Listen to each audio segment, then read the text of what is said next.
Pertamanya saya bukan pakar media sosial dan tentunya saya bukan pakar dalam pendidikan lah. Tapi TFTN masih menjemput saya sebab agak-agak sebab apa? Sebab nak suruh hampa mai lah. Kalau tidak hampa mana nak mai. Saya baru terbaca tweet pagi tadi tau. Ada orang tag saya, mention lah dekat Twitter tu. Hari ni I nak dating dengan Mak Lutfi. Whoever you are, I think we are getting pretty serious right now. Okay, apa tak nak cakap? Okay, memperkasakan media sosial demi ataupun untuk pendidikan ni lah. Kita telah ada beberapa usaha daripada teman-teman kita sendiri, teman-teman aktivis kita sendiri. Selain daripada TFTN, contoh dia Universiti Terbuka Anak Muda. Tahu tak? Siapa tahu? UTAM, Universiti Terbuka Anak Muda, Jalan Telawi, IKD, Hakim. Ini semua aliran-aliran pemikiran, kumpulan-kumpulan yang menggunakan media sosial dalam menyampaikan idea-idea mereka lah, pemikiran-pemikiran mereka. Dan yang paling banyak menggunakan media sosial ni saya rasa UTAM lah kot, Universiti Terbuka Anak Muda, sebab kuliah-kuliah mereka disampaikan melalui YouTube dan Ustream. Tapi in general saya nak beritahu yang memang kebanyakan sekolah-sekolah pemikiran ataupun grup-grup ni, Syatibi ke apakah, memang kita banyak bergerak melalui media sosial. Yang saya rasa merupakan satu benda yang sangat positif, sangat proaktif, sebab kita pernah dengar kan dulu hujah-hujah ataupun argumen-argumen yang berbunyi sangat-sangat reaksionari. Contoh dia, kita tak ada kebebasan media, kita tak ada freedom media access yang fair, yang adil kan dekat media perdana semua. Ini semua komplain-komplain yang tidak membangun. Ini sekadar komplain lah. Jadi apa usaha kita selepas kita komplain tu? Jadi saya rasa usaha menggunakan media sosial ni merupakan tindakan-tindakan proaktif daripada rakan-rakan kita, daripada rakan-rakan aktivis kita yang nak bagi tahu, okey, kalau kita tak dapat free media, kita tak dapat arus perdana, kita akan gunakan media sosial untuk menyampaikan idea-idea kita. Dan saya rasa itu satu benda yang sangat bagus. Dan selepas ini saya tak mahu banyak untuk bercakap tentang inilah usaha-usaha yang telah dan akan terus dijalankan oleh aktivism grup-grup ni. Cuma saya nak lebih kepada memberikan komentar ataupun komen-komen, sebab memang itu pengajar saya kan? Memberikan komen-komen lah tentang trend ataupun tentang budaya, culture yang wujud dalam kalangan kita ni, anak-anak muda, yang berkaitan dengan aktivism dalam media sosial. Pertamanya saya nak cakap tentang konteks. Kita tahu apabila ada banyak aliran pemikiran, ada banyak grup, even Teach for Malaysia kita ada, Teach for the Need kita ada Teach for Malaysia, ada banyak grup. Kerencaman ataupun kepelbagaian aliran pemikiran dan kumpulan ini menyebabkan ada perselisihan faham. Yang mana benda itu satu benda yang positif sebenarnya. Sebab bila ada perselisihan faham itu, percambahan idea itu berlaku. Itu satu benda yang baguslah. Cumanya kita tahu apabila ada perbezaan, kita mahu mengkritik orang. Dan kebanyakan kritikan ini dilontarkan melalui media sosial. Sama ada melalui status tweet ataupun melalui video. Ini kritikan-kritikan yang dilontarkan lah. Saya nak mengajak kita ataupun diri saya sendiri untuk bermuhasabah tentang konteks. Bila kita tengok satu video ulasan lah, ada komen-komen menteri ke, komen-komen siapa-siapa lah, ataupun kita baca keratan-keratan artikel, akhbar yang kecil ke, saya nak mengajak untuk kita memandang balik konteks sesuatu pandangan, idea itu dilontarkan. Sebab benda itu penting dalam usaha kita nak kritik satu-satu idea tu. Sebab saya lihat ramai antara kita yang tak tahulah hampa macam mana, tapi dalam friend list saya, ramai yang disregard konteks dia, yang tak mau kisah konteks dalam komen. Macam, okey, dia ni buat keluar statement apa, aku nak kritik. Lagi satu, misconception about being critical. Kita ingat being critical tu ialah kita kritik orang. Macam, aku nak critical so aku kena kritik orang lah. being critical tu kita boleh jadi critical tanpa mengkritik orang. Sama ada kita kritik idea ke, without condemn orang, kita boleh menjadi kritik macam tu. Harap faham yang tu lah. Okey, mungkin akan ada orang yang berhujah, argue yang kalau nak baca balik konteks dia, macam keratan buku ke, nak baca balik buku dia semua, lambatlah kami nak komen. Kami nak komen cepat, kami nak tunjuk pandai. Kebanyakan macam tu lah. Kami cakna tentang persekitaran. Itu wording-wording hampa lah kot. Kalau saya nak beritahu, kalau kita tak mahu menanggung bebannya melihat semula konteks sesuatu idea itu dilontarkan, tak payah komen lah. Jangan nak jadi pseudo intellectual lah kot. Nampak best.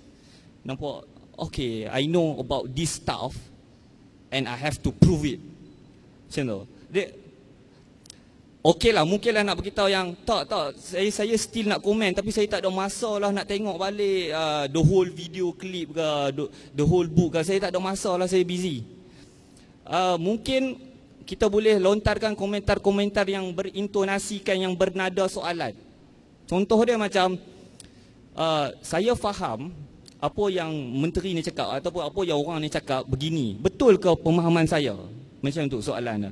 Ataupun saya tak sukalah dengan komen intelektual yang cakap, saya rasa sepatutnya macam ni, betul ke? So, itu komentar-komentar yang lebih humble, yang lebih selamat, yang tak berbunyi belagak yang kebanyakannya yang berlaku lah sekarang.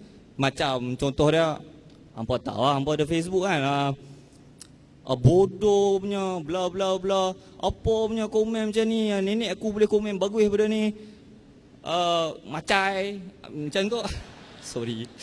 Dia persoalannya bukanlah saya nak menyekat kalian daripada komen-komen macam tu. Tapi persoalan yang kita patut tanya kepada diri kita sebelum kita melontarkan komen tu ialah, ke mana komen kita itu pergi? Macai. Lepas tu ke mana? Okey.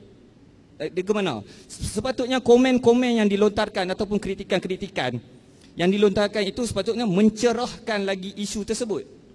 Apabila perdebatan itu berlaku, idea itu dibahaskan, and then kita nak bagi komen, kita sepatutnya bagi diri kita lebih clear pasal benda tu, bukan nak menyusutkan keadaan.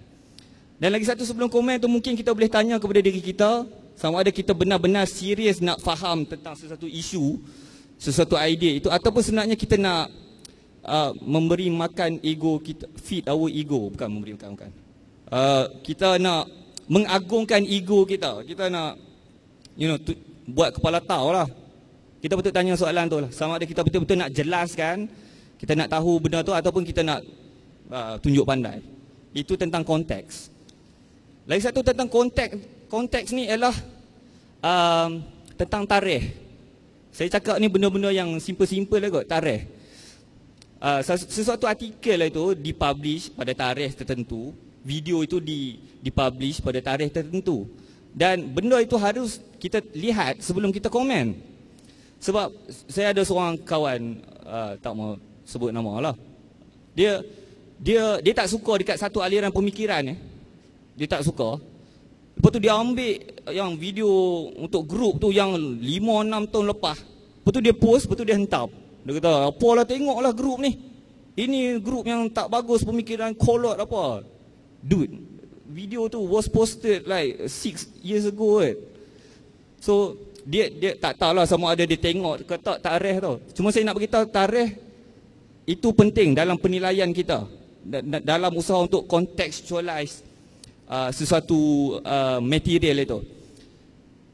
Saya rasa mungkin lebih berat sangat ke, saya tak tahu macam mana. Saya bagi contoh yang lebih simple lah.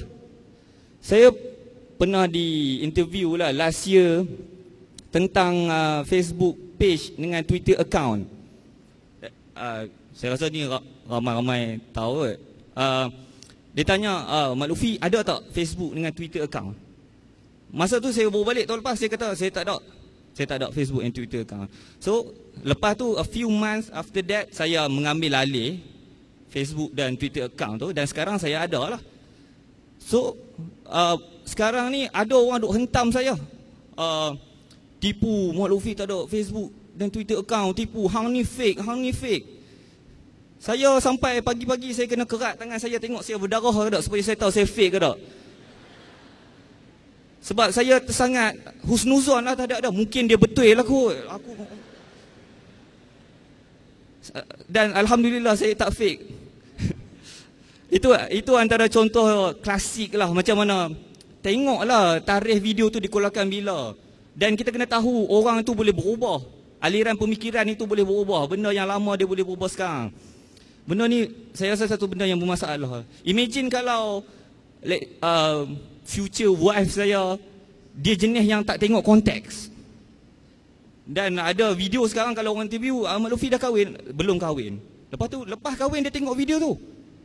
Kenapa you tipu? Oi, dia orang KL lah kot, sebab bunyi dia macam tu. Tapi kenapa you tipu I? Tapi kalau bergaduh tu maksud dia perkahwinan tu bahagia.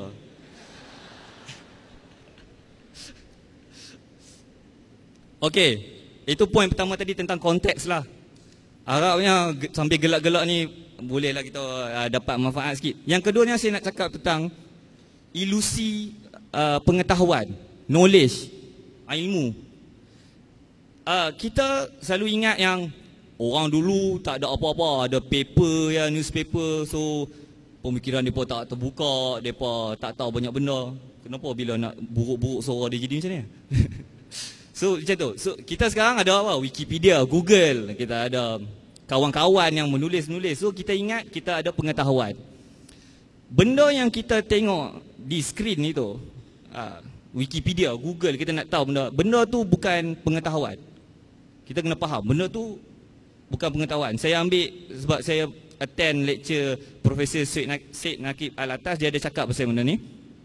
Pengetahuan itu ialah apabila satunya prosesnya ialah yang pertama, bila fakta-fakta, nama-nama, figures yang ada dekat internet itu, kita dapat tahu yang mana source yang reliable.